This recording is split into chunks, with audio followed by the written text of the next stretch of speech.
una buena adoración, pero sí les preparé un mensaje el día de hoy, así que vamos a continuar. Estamos aquí en la tercera semana de esta serie llamada Fe Indestructible, y el propósito es que estamos caminando en esta carta que escribió Pablo de la iglesia en Tesalónica, un grupo pequeño de creyentes, y está escribiendo esta carta para ayudar que la fe se ponga más a fondo, les da instrucción en eso. Estamos caminando en esta carta y aprendiendo esas verdades. Nosotros, la manera en la cual estamos caminando, lo hacemos de una manera que modela cómo es que pasamos tiempo con Dios cada día, porque uno de los principales de crecer esa relación con Dios es pasando tiempo con Él, y eso puede ser un poquito intimidante. ¿Cómo es que se ve? ¿Cómo es que paso tiempo con Dios? Así que les hemos dado un modelo, una manera de pasar tiempo con Dios. No es la única manera, ni siquiera la mejor manera, pero es la manera que me ayudó a mí y ha ayudado a otros también. Y es utilizar ese dicho de SOAP, de escritura, aplicación, oración. Lee una escritura, escribe algunas observaciones, qué es lo que dice, qué está pasando aquí, y después cómo es que lo aplico. ¿Hay un pecado que tengo que confesar, alguna actitud que tengo que cambiar, algún comportamiento que tengo que modificar, algo que debo de agradecerle a Dios por ello? ¿Qué es lo que puedo hacer en respuesta a esto? Y finalmente terminar este tiempo con alguna oración de que Dios, ayúdame a ponerlo en práctica en mi vida. Jessica hizo un muy buen ejemplo modelando uno de sus escrituras de SOAP por la semana. Así que queremos ayudarnos no solamente a pasar por el fin de semana, sino por toda la semana, para poder estar atados a la palabra de Dios.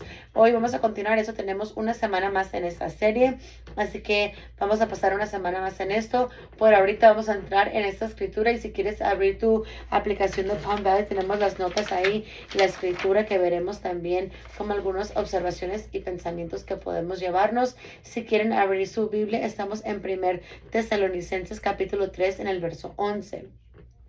Pero antes de leer esa escritura, vamos a orar y pedirle a Dios que nos ayude mientras navegamos con esta escritura. Dios Padre Celestial, te agradecemos por el día de hoy. Te agradecemos de que tuvimos la experiencia de tu presencia aquí por medio de la adoración, celebrando quién eres, así como hemos declarado que tú eres nuestro Rey. Y todo lo que significa es que tú estás en control, tú eres quien adoramos y honramos. Y porque tú eres nuestro Rey, Dios, queremos vivir bajo tu autoridad. Así cuando estemos aquí listos para leer tu escritura, tu palabra, sabemos que tú tienes algo que decirnos. Así que Dios, ayúdanos para no solamente ser de información, sino que nos dé palabras que nos den vida, palabras que nos transformen y nos cambien. Ocupamos tu ayuda en eso. En el nombre de Jesús oramos. Amén. Amén. Ok, muy bien. Así que estamos aquí en la escritura de Tesalonicenses. Y como mencioné en la tercera semana de esta serie, así que vamos a hablar un poco de lo que hemos platicado. Esta carta que Pablo escribe es para este grupo de nuevos creyentes, nuevos cristianos en el pueblo de Tesalónica. Pablo, Silas y Timoteo han pasado un periodo corto ahí, como 3 o 6 semanas, no mucho tiempo para nada. Esas personas fueron de escuchar nada de Jesús a seguir a Jesús con sus vidas. Todo es nuevo para ellos. Pablo les enseña qué es lo que significa, pero él tuvo que irse antes de haber completado su trabajo. La persecución surgió, tuvieron que huir, y ese grupo de creyentes como que estaban como huérfanos, los dejaron solos. Así que Pablo, Silas y Timoteo están preocupados por ellos, orando por ellos. Eventualmente las cosas mejoraron, que Timoteo pudo regresar a hacer una visita con esas personas. Cuando Timoteo regresó, tuvo un reporte increíble. Dijo, su fe es súper fuerte, están confiando en Jesús, están afrontando la persecución, pero el Espíritu Santo les da poder, los está guiando, cosas están yéndoles bien. Después Timoteo reporta con algunas consternaciones que ellos tenían, algunas preguntas que tenían, algunas observaciones que él hizo sobre las circunstancias en las cuales ellos estaban, las cosas que ocupaban trabajar. Y en la primera parte de esta carta, en verdad es un ánimo de que mantén la buena palabra, mantente fuerte en tu fe. Y Pablo dice, esta oposición, esta persecución, de hecho te hace más fuerte.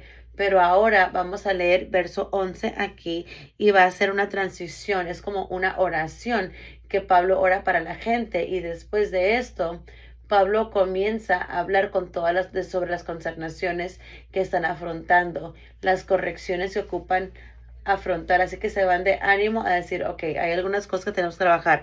Vamos a leer esa escritura para acomodarnos para lo que vamos a ver el día de hoy.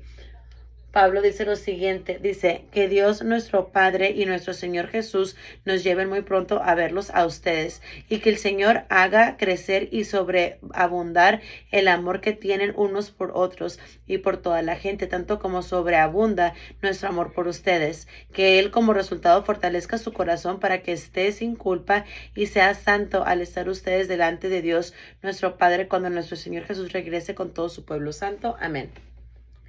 Así que a primera vista es una oración sencilla. Está orando para que buenas cosas sucedan para esas personas, pero hay que parar aquí. Hay que hacer algunas observaciones que es exactamente lo que está orando Pablo. Y entonces vemos esto, hay que ver, lo primero que él ora es de que Dios les haga crecer su amor entre ellos, para los creyentes, pero también para otras personas, para no cristianos, de que aún los que los que están persiguiendo, los que no son sus amigos, quizás son enemigos, todas las personas que su amor crezca. Es lo primero que ora él, de que Dios te incremente tu amor. Y lo segundo es de que Dios haga sus corazones fuertes. ¿Qué significa hacer sus corazones fuertes? ¿Qué quiere decir con eso? Que el corazón, su creencia, su fe, está orando que la fe crezca, de que Dios incremente su amor para el uno, el otro y para otros, y que Dios incremente y crezca su fe también.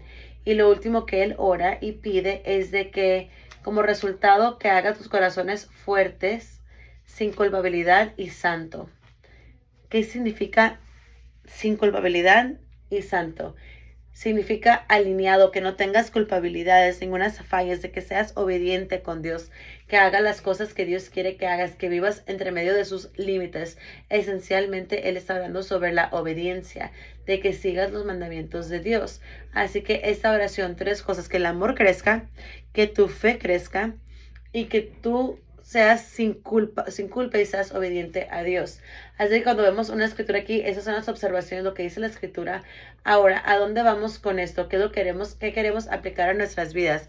Podemos quedarnos en la parte de amor, que Dios quiere que seamos más amorosos, en la parte de la fe, cómo es que Dios crece nuestra fe, o la obediencia, ¿cuál de ellas es que nos vamos a inclinar a ellas el día de hoy? Y uno de los principales de leer la palabra de Dios, uno de los principales de interpretar la escritura es de que hay que permitir que la escritura se interprete sola. Y eso es lo que yo quiero decir, de que hay veces que el siguiente párrafo, la siguiente obra, como que nos da una dirección a dónde vamos. Así que vamos a leer un poquitito más. Vamos a ver dónde es que Pablo lleva esto. Dice, son tres cosas que tenemos que orar. ¿Qué es lo que lee después? Vamos a leer aquí, capítulo 4. Aquí está, vamos a decirles un sin embargo, pero en el capítulo 4, cuando Pablo originalmente le escribió la carta a la gente de Tesalónica, él no lo tenía dividido en capítulos. Él no tuvo 5 capítulos, no. Él simplemente escribió una carta. Todos estos versos, él no los puso con números, él simplemente escribió la carta. Nosotros hemos agregado estas cosas y honestamente nos ayuda mucho el hecho de que yo pueda decir, ok, vayan a la página donde está el capítulo 3, verso 11, es súper padre, es muy padre que tenemos versos y capítulos, pero hay veces como que nos atoramos y decimos, ok, es algo nuevo. No, se nos olvida la manera en la cual se escribió originalmente y dice capítulo 4, pero en verdad es el siguiente obra, en la siguiente, lo que procede, que está orando para que la fe crezca, el amor crezca, para que seamos obedientes a Dios. Y lo último dice, finalmente, amados hermanos, les rogamos en el nombre del Señor Jesús, que vivan de una manera que le agrada a Dios, tal como les enseñamos, de vivir de una manera que agrade a Dios, de ser obedientes, de seguir el camino de Dios, de que esas tres opciones, tres cosas que Él está jugando, que se pone más enfocado, vamos a inclinarnos a esta obediencia, a ser santos frente a Dios, de vivir de una manera que agrade a Dios, así como te hemos demostrado. Ya has vivido de esta manera y te animamos a que lo continúes haciendo aún más. Así que lo que Pablo está acomodando aquí es que ahora les dará instrucción en sus comportamientos de obediencia, de vivir sus vidas para agradar a Dios. Y no solamente de manera casual, de que te animamos en el nombre del Señor que vivas de una manera que agrade a Dios. Así que, ¿qué es lo que procede después de esto? lo va a mantener generalizado de que, ok, hay que hacer eso, seguir los mandamientos y ya se van en camino. No, Pablo se pone un poco más específico después de esto. Comenzó con esa imagen grande de que amor, fe, obediencia. Dice, bueno, los voy a animar para que sean obedientes, que vivan su vida de una manera que agrade a Dios. Después, verso 3 dice, la voluntad de Dios es que sean santos, obedientes, hechos apartes para Él. Entonces, aléjense de todo pecado sexual. Como resultado, bueno, ya nos pusimos medios específicos, ¿verdad? Fuimos de algo generalizado, ahora súper específico del pecado sexual. Bueno, pero vamos a inclinarnos a esto. Es el siguiente verso de la escritura y lo que dice aquí. Aléjense de todo el pecado sexual. Después cada uno de ustedes controlará su propio cuerpo y vivirá en santidad y honor, no en pasiones sensuales como viven los paganos que no conocen a Dios ni a sus caminos. Nunca hagan daño ni engañen a otro creyente en este asunto teniendo relaciones sexuales con su esposa, porque el Señor toma venganza de todos estos pecados, como ya les hemos advertido solemnemente. Dios nos ha llamado a vivir vidas santas, no impuras. Por lo tanto, todo el que se niega a vivir de acuerdo con esas reglas no desobedece enseñanzas humanas, sino que rechaza a Dios quien les da el Espíritu Santo. Pablo se pone súper específico aquí. Y él dice, vivan una vida santa, pura, sigan el mandamiento de Dios y después les da un ejemplo específico de la sexualidad.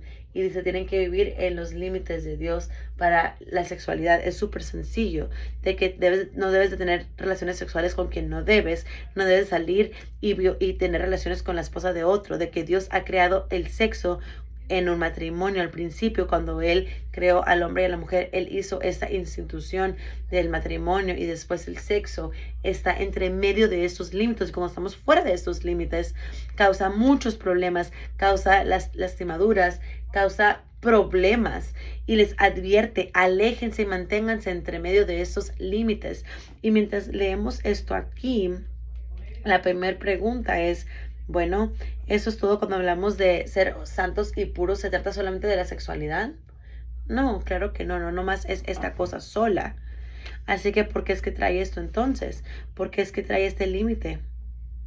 Tenemos que recordar que, ¿por qué escribieron esta carta? Esta carta fue escrita en respuesta a Timoteo haciendo una visita. Timoteo visitó a estas personas, pasó tiempo con ellos. Y cuando él volvió, aparentemente les dijo a Pablo, eso es algo que ustedes tienen que afrontar y platicar. Ahora, ¿era porque estaban batallando, estaban fuera de límites? A lo mejor, posiblemente.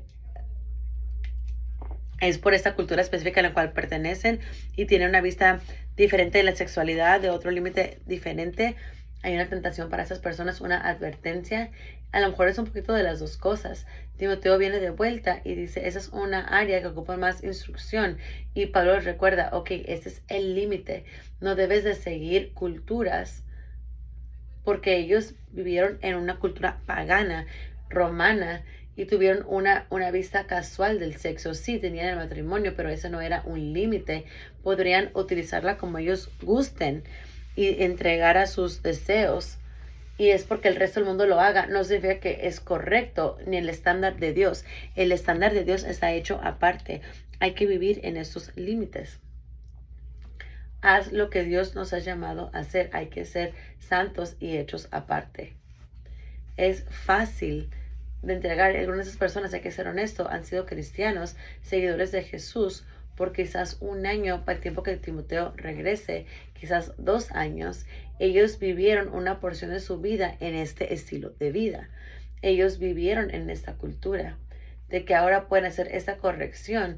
Y hay este acto, y Pablo está inclinándose en esto, y dice, los animo en el nombre del Señor Jesús, que vivan de tal manera que agrade a Dios. Mientras Él los está retando que crezcan, Él los está retando para que hagan más a fondo su fe con este deseo. Le dice, oigan, si quieren continuar creciendo más a fondo y asegurar su fe, tienes que quedarte en los límites de Dios. Hay algunas cosas que estás haciendo o la potencial de algunas cosas que haces que están cambiando tu fe. Están poniéndote un límite a tu cercanía a Dios, violando estas áreas. Mantente en los límites. si quieres continuar creciendo. Pastor John es nuestro pastor de Celebrate Recovery aquí en Palm Valley y él me ha dicho la historia años atrás de que él tuvo esta conversión radical hacia Jesús. Su vida era un desastre, adicción, todo tipo de cosas. Y cuando tocó fondo, él encontró a Jesús. Y no era como que era de la noche a la mañana, todas las adicciones se separaron. No, él tuvo que trabajar muy fuerte, confiar en Jesús, pasó por el proceso de recuperarse. Y mientras llegaba a la sobriedad, él cayó en cuenta y él cayó en cuenta de que todas las áreas de su vida tuvo que cambiar. En su trabajo ya no podría él estar ahí. Las personas con las que él se juntaba ya no podía encontrarse con ellos. Toda su vida iba en un camino nuevo. Tuvo que hacer esas decisiones de vida, de vocación, de propósito, todo ese tipo de cosas. Y se consumió con la pregunta de que quiero hacer lo que le agrade a Dios. Quiero saber cuál es el deber de Dios para mi vida. Esa es la frase. Quiero saber qué es el deber de Dios para mi vida. Dice, en el pasado cuando he tomado decisiones, las tomé muy mal, las decisiones malas. Yo ya no quiero hacer eso. Yo quiero hacer decisiones de Dios. Quiero saber cuál es el deber de Dios, el plan de Dios. Y él pasó tiempo en la palabra de Dios y orando. Y él estaba batallando porque él no tenía un camino perfecto hacia adelante. Él simplemente quería saber el deber de Dios. Cuando yo sepa el deber de Dios, podré ir en ese camino. Y les causó como paralizarse un poquito por una temporada, de que se inclinó a la escritura, a la oración, a consejo de Dios, habló con mentores, pastores, con cualquier persona a quien él respetaba. ¿Cómo es que yo sé qué es el deber de Dios en mi vida? ¿Cómo es que sé cómo seguir hacia adelante en esto? Y un día él estaba en una cita de recuperación y a este punto él le pregunta a cualquier persona que tenga fe, ¿cómo es que sabes tú cuál es el deber de Dios para tu vida? Y le pidió a este hombre que era un sponsor, le dice, yo no sé cuál es el deber de Dios en mi vida. Quiero seguir moviéndome hacia adelante, pero ¿qué hago? Y le dice que este hombre fue increíble. Le dice, ¿sabes qué? Es una muy buena pregunta que preguntar. ¿Cuál es el deber de Dios para mi vida? Y para ser honesto, yo no sé qué Dios tiene para tu vida. Yo no tengo un secreto de un código de cómo entender eso, pero cuando yo me he encontrado atorado, sabiendo cuál es el deber de Dios, dice John, quiero que pienses de tal manera, de que yo te puedo asegurar que ahorita en tu vida, tú sabes que hay algunas cosas que no son el deber de Dios para tu vida, de las cuales tú estás involucrados ahorita. De que hay algunas cosas que tú sabes de seguro no son el camino hacia adelante. ¿Qué tal dejas de hacer esas cosas por ahorita? Y dice que de repente fue la cosa más liberante de su vida, porque fue claridad. El Espíritu Santo le había dado convicción de algunas cosas que él sabía que no eran saludables. Claro, le había atacado las cosas grandes en su vida, pero había unos pedazos que todavía se tropezaba a él y que él decía, bueno, puedo seguir agregando cosas en mi vida y decir, trata con esas cosas que tú sabes que son malas, que tú sientes convicción, deja de hacer esas cosas. Y después a ese punto Dios te dará el siguiente paso, pero trata con las cosas obvias primero. Y mientras yo veo esta escritura aquí, siento que Pablo dice eso mismo a los creyentes, de que yo sé que quieres crecer más a fondo, más fuerte, más cerca de Jesús, pero asegúrate de quedarte en sus límites. Los animo a que vivan una vida que agrade a Dios. Es esta cosa frente de ustedes, trátalo. Métanse a esos límites, hagan ese cambio y después habrá espacio para que continúen creciendo, pero ese problema te está limitando el crecimiento, ese problema te está atrasando, este problema es lo que siguen regresando una y otra vez. Tú piensas que ya lo has sobrepasado y puedes seguir con lo siguiente, pero no lo has conquistado y te baja de nuevo. Trata con la rebeldía y el pecado de tu vida. Así cuando yo veo esta escritura aquí, la aplicación del día de hoy es, deja de hacer aquellas cosas que están frenando tu crecimiento. De que si tú quieres una fe indestructible, en lugar de decir, ok, ¿qué ocupo agregar? ¿Qué ocupo hacer? ¿Qué ocupo perseguir?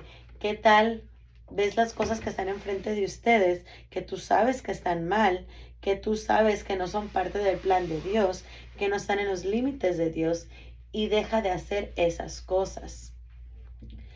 De que la idea de esa fe inquebrantable, has estado invitando cosas en tu vida que están tratando de destruir tu vida, que te tiemblan el suelo. Comienza allí. Quizás esta escritura en particular te dio convicción. Quizás ves esto y dices, bueno, la relación sexual debe de ser dentro del matrimonio. He vivido con una mentira, debo de arreglarla. Cásate o deja de vivir juntos. Haz una corrección ahí y dices, Pastor Ryan, no es tan fácil, es más complicado que eso. Y saben que a lo mejor sí lo es.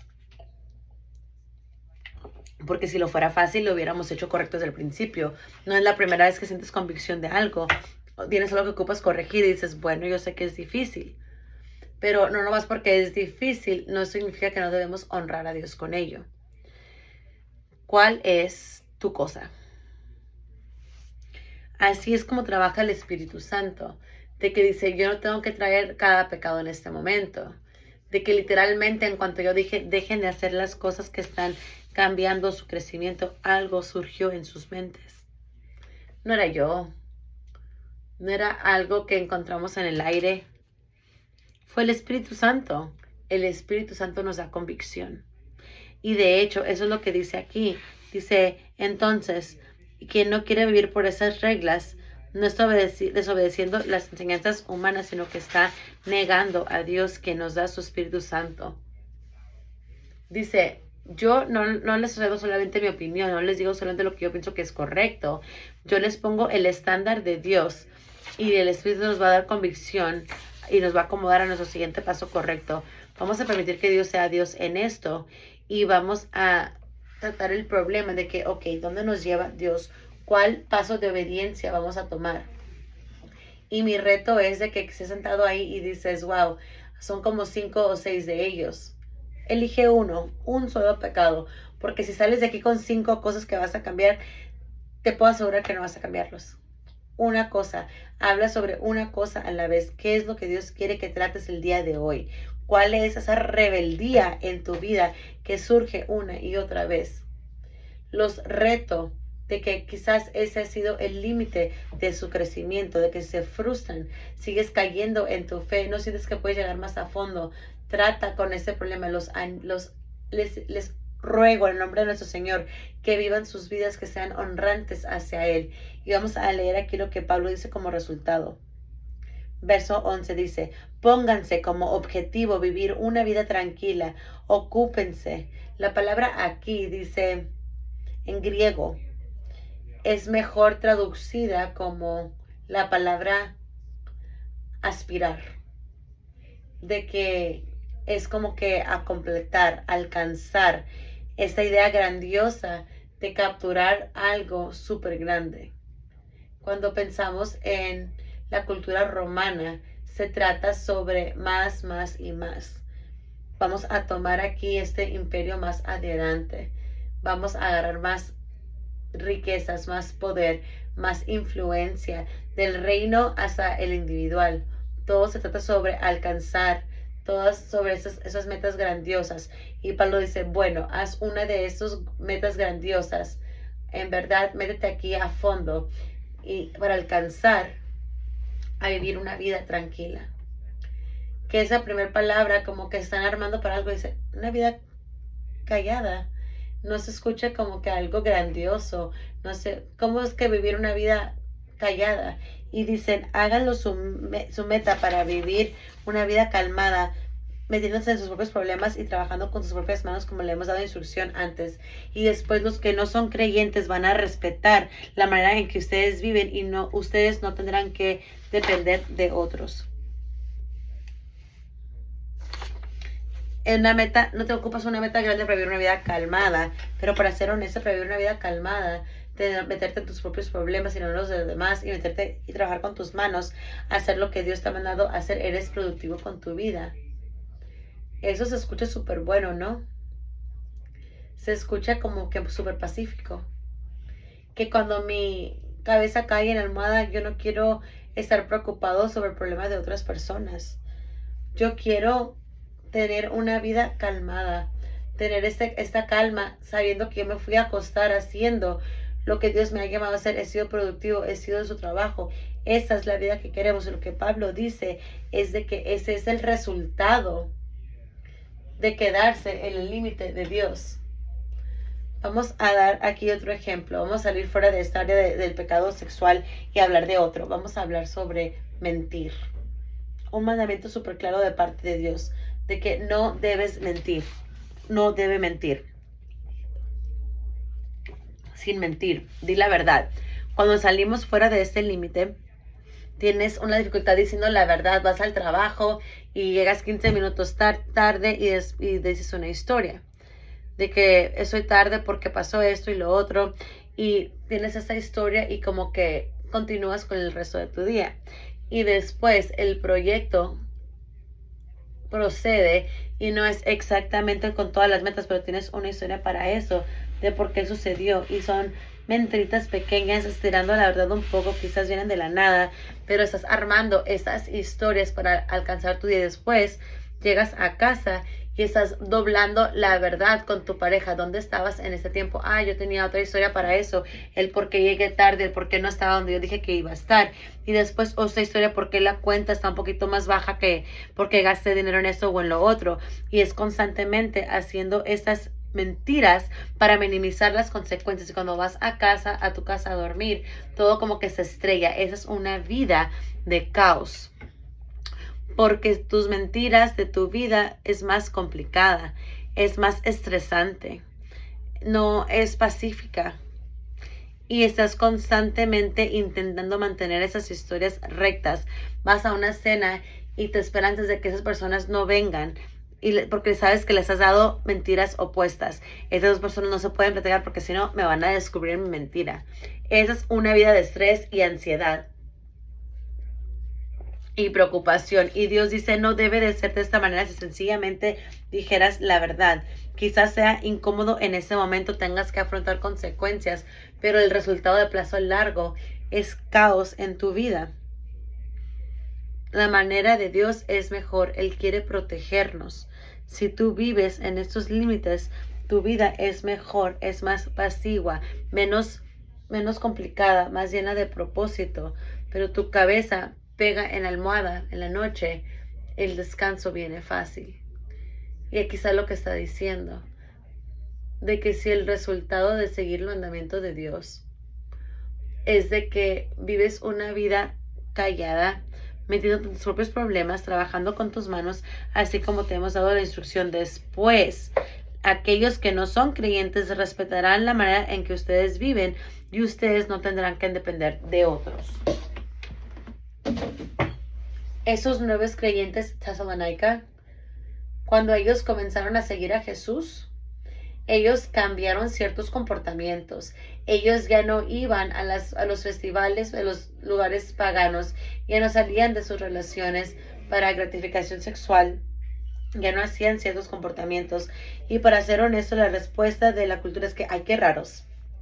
Ustedes no saben vivir, su vida es súper aburrida, no es tan buena como era porque no están en la fiesta, no están en el festival, no están disfrutándose de tal manera. No queremos nada que ver con esa vida.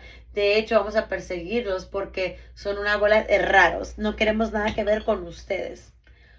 Esa es la sociedad, esa es la respuesta inicial de esta manera de Jesús. Pero Él dice, permite que vean el fruto de vivir de tal manera.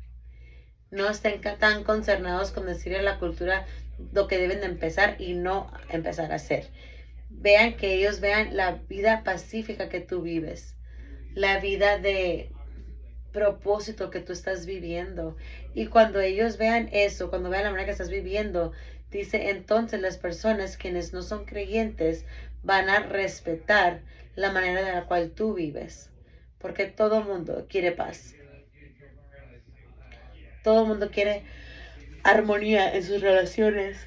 Y si seguimos la manera de Jesús, ese es el resultado. Y eso es lo que trae a las personas a Él. Permite que la evidencia se demuestre por sí misma. Mientras vemos esta escritura aquí, hay mucha convicción. Todos tenemos el siguiente paso aquí. Yo los animaría, cual sea que Dios sobre en sus corazones, haz algo sobre ello. No solamente aquí está la cosa, no permitas que esa cosa que tú hagas sea simplemente intentar más duro, porque quizás ya has tenido esa conversación contigo mismo varias veces.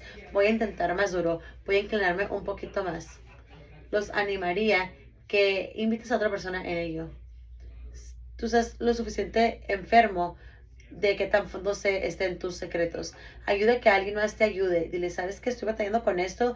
Ayúdame. Camina por las puertas de Celebrate Recovery. Celebre tu recuperación. Es una de las mejores cosas que hacemos aquí en la iglesia en Palm Valley, de que personas de todas partes del mundo con todo tipo de problemas para poder caminar y decir, yo no tengo poder para cambiar esto, solo ocupo ayuda. Y entrar no solamente con un problema, pero las otras cosas tras las escenas. ¿Cuál es el camino? ¿Cuál es lo que te has atorado hasta este punto? Hay que tratar con ello, pero no solamente sobrepásalo. Haz algo al respecto. Si tú quieres una fe inquebrantable. Si en verdad quieres una fe inquebrantable, hay que remover las cosas que obviamente nos están perturbando. Aquí está el empujón que recibimos después, y a lo mejor lo has pensado tú antes, de que bueno, hay esas reglas, estas guías, sirven para algunas personas, pero yo sé lo que es mejor para mí.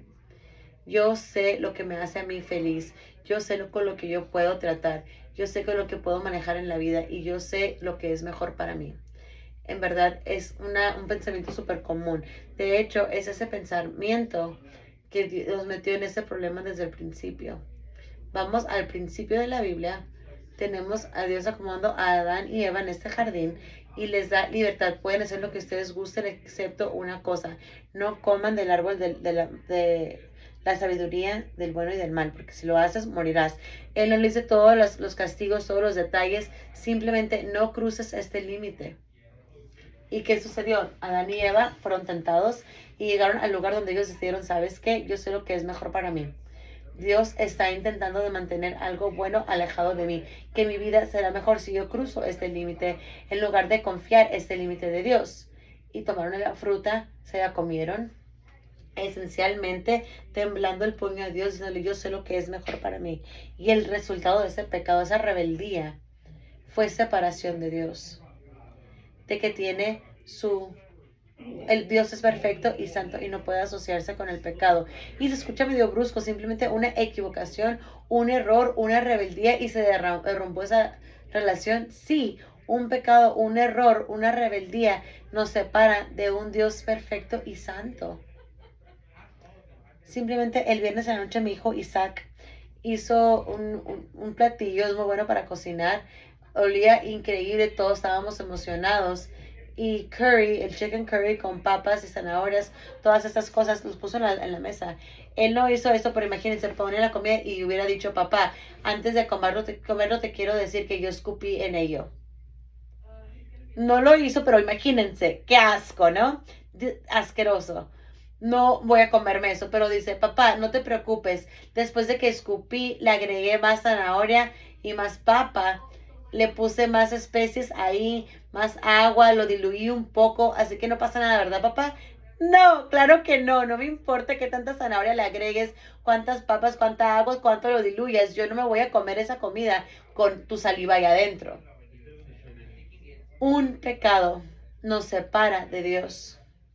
Sin importar qué tan buenos dones has hecho en la vida, buenas cosas has hecho en la vida, sin importar cuántas cosas buenas, lo bueno no quita lo malo.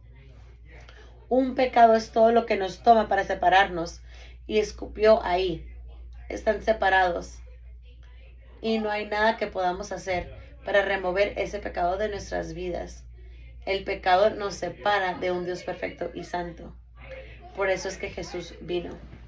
Jesús vino a remover el pecado de nuestras vidas, para perdonarnos, para alejarnos, para hacernos puros, santos y sin pecado frente a Dios. Si simplemente confiamos en Él, si aceptáramos este perdón de parte de Él. Esa es la buena noticia. Y este perdón es tan completo que no solamente es para el pecado y en nuestro momento, para el presente, para el futuro, para siempre, de que recibimos el perdón de Dios y es sobrenaturalmente cubierto en ese pecado que Dios nos ve por medio de Jesús y su perdón. Nos ve como puros, sin culpabilidad y santos. Así que nos contesta la pregunta que la iglesia aquí en Tesalónica dice, de que ellos fueron perdonados, de que ellos habían confiado en Jesús con sus vidas, se les quitó el pecado, pero aún batallaban, aún se equivocaban, pero cuando se equivocaban, no era que Dios se removió de ellos.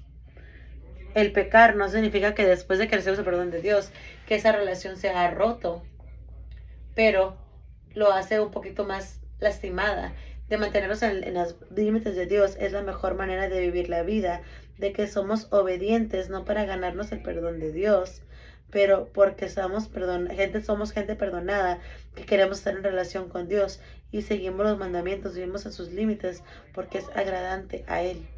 Si tú estás aquí el día de hoy y nunca has tomado ese primer paso, nunca le has pedido a Dios que quite ese pecado y has intentado de taparlo, has intentado de diluirlo, de poner cosas buenas adentro, qué bueno, pero eso no remueve el pecado, aún estás separado de Dios, hasta que le pidas que te lo quite, aún estás separado, pero eso puede ser resuelto.